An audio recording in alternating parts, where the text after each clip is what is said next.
It's funny how sometimes your standards don't change because someone somewhere, advised you. They change because of a random Sunday afternoon.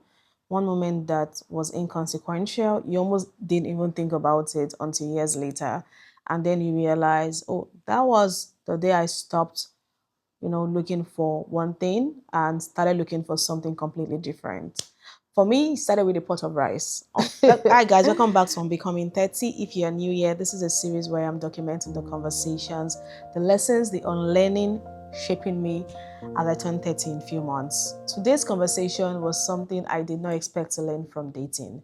Because if you had asked me in my early 20s, mid 20s, what my type was, I would have answered almost immediately because tall, good looking, taller than me because I'm petite, funny, confident, the usual stuff. But somewhere along the way, life quietly changed my answer.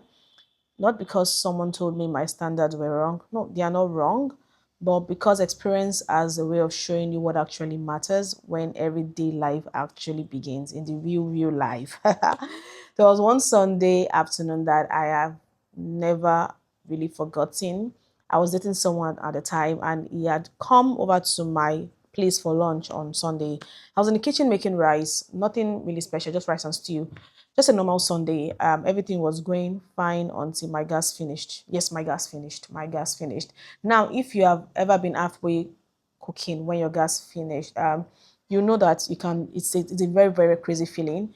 You're just standing there thinking like, okay, right now, is it right now? Right. Normally, if I was alone, I would have started figuring something out. What can I call? Is there another gas station? Because my gas guy doesn't open on Sunday. Or can I? I'll just start thinking of different way to sort myself out.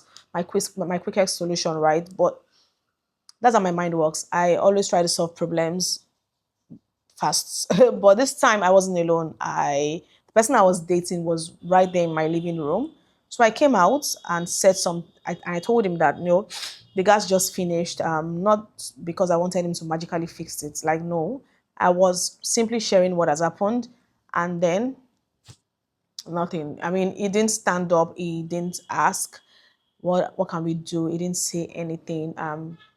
You know, he didn't say anything. I didn't even he didn't even look interested in finding a solution.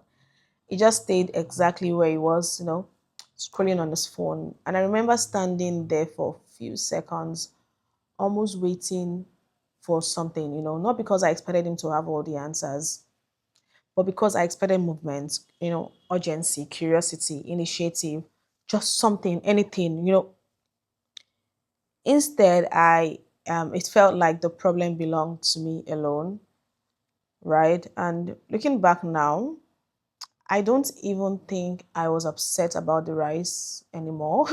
The rice wasn't the issue at that point. The gas, no, it wasn't the issue. It shifted. What unsettled me was that tiny moment revelation because life is full of bigger problems than an empty gas cylinder. Jobs don't work out, cars break down, there is parent gets sick, like things can happen, children come up, like bills pile up, unexpected things can happen. And all I could think of was if this is how we respond to something as small as gas, what happens when life gets hard? That moment changed something in me immediately, like prompto.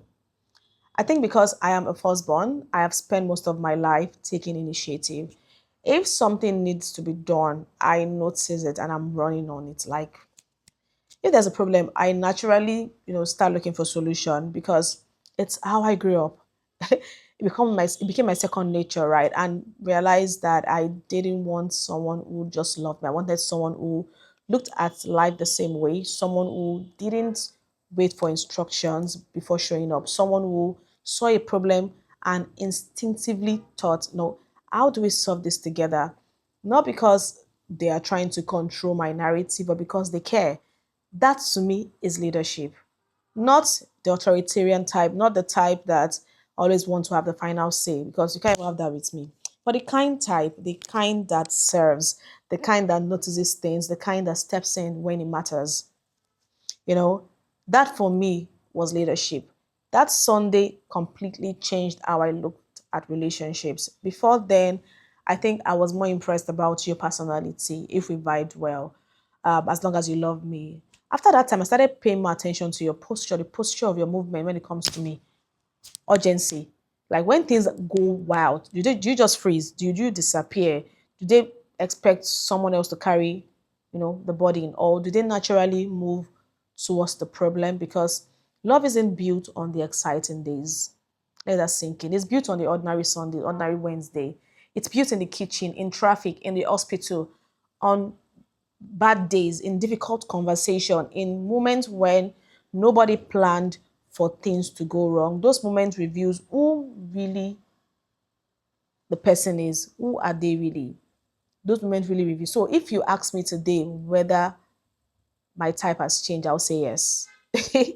Not because I stopped appreciating the things I used to. I still appreciate them. Yeah, be fine. But because experience introduced the quality I didn't know I needed to look for.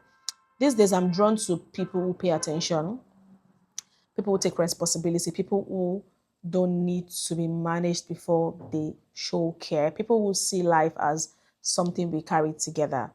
Because somewhere between that Sunday afternoon and the woman I am becoming today, I realized something. The most attractive thing in the room isn't confidence, it's not the charm, it's not the chemistry. It's knowing that when life happens, you won't be carrying the burden alone. So thank you again for spending a little part of your day with me. I will see you in the next chapter of Unbecoming 30. Take care. Bye.